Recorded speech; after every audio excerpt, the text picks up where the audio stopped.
અમરેલી લેટરકાંડ મામલે સૌથી મોટા સમાચાર મળી રહ્યા છે। જિલ્લા પોલીસ વડાની સૌથી મોટી કાર્યવાહી। એલસીબીમાં ફરજ બજાવતા 3 પોલીસ કર્મીઓને સસ્પેન્ડ કરવામાં આવ્યા।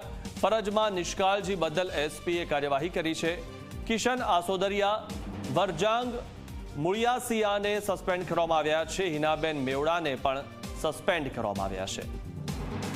એલસીબીમાં ફરજ બજાવતા 3 પોલીસ કર્મચારીઓને સસ્પેન્ડ કરવામાં આવ્યા। ફરજમાં નિષ્કાળજી બદલ એસપીએ આ કડક કાર્યવાહી કરી છે।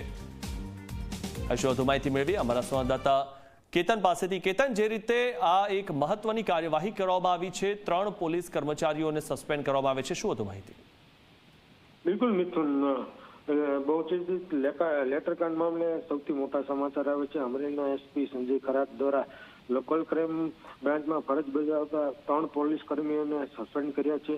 ફરજમાં નિષ્કાળજી બદલ જિલ્લા પોલીસ વડાએ મોટી કાર્યવાહી કરી છે અને આ 3 જે લોકો છે તેમને સસ્પેન્ડ કરી દીધા છે। કિશન આસોદરિયા, વરજાસન મુળિયાસિયા તેમજ મહિલા પોલીસ કર્મી હિના મેવાડાને સસ્પેન્ડ કરી દેવામાં આવ્યા છે। જી આભાર કેતન, માહિતી આપવા બદલ।